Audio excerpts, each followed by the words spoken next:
Cette patiente souffre d'une anomalie du cristallin qui exige une intervention assez en profondeur dans l'œil. Une anesthésie locale va donc endormir tout le globe oculaire avec un indispensable préliminaire. Nous procédons pour le confort de la patiente à l'injection d'un petit bolus de narcotique. C'est un petit peu d'anesthésie générale, mais à une dose qui permet de garder le contact avec la patiente, parce qu'il va falloir tout à l'heure qu'elle bouge ses yeux pour que nous vérifions la position de l'aiguille. Ce sédatif permet de supporter l'introduction de l'aiguille de l'anesthésie locale. Donc nous utilisons des aiguilles spéciales, évidemment, très très fines et très très courtes. C'est essentiellement donc un anesthésique local.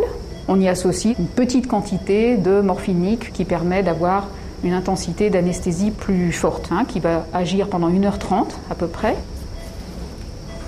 Vous ne bougez pas la tête, Voilà, vous me laissez bien faire.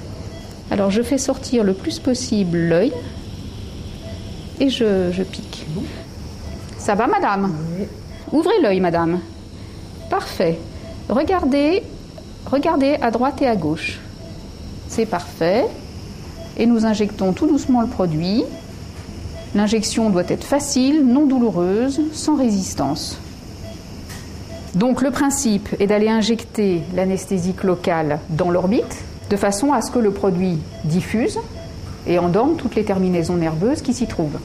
Et quelques minutes plus tard, le produit s'est bien diffusé. La patiente peut partir au bloc opératoire.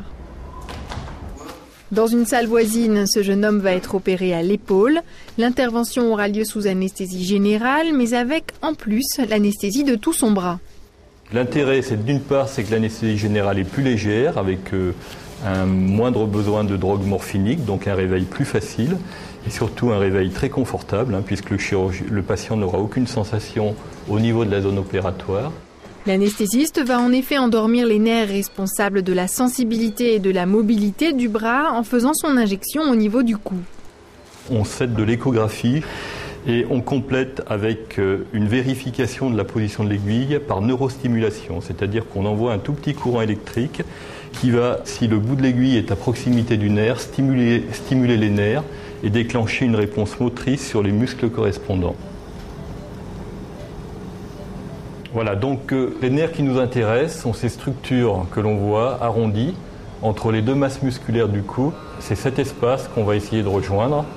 Là aussi, le patient a d'abord été un peu endormi pour qu'il ne sente rien. Et tout doucement, l'aiguille, ici à droite sur l'écran, est avancée vers les nerfs ciblés. Là, normalement, vous voyez, regardez l'épaule. Ok, donc tu vas pouvoir injecter. Ce qu'on voit là actuellement, cette tache noire qui s'élargit autour des nerfs, c'est donc la diffusion de l'anesthésie locale. Donc avec cette image, on est pratiquement sûr d'avoir un résultat satisfaisant de notre anesthésie. Voilà.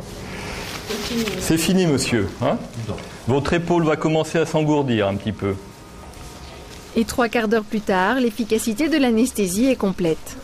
Essayez de bouger votre épaule. Essayez de lever le bras, là, de tendre un peu. Vous ne pouvez plus, Le bras, il est lourd, il est engourdi complètement.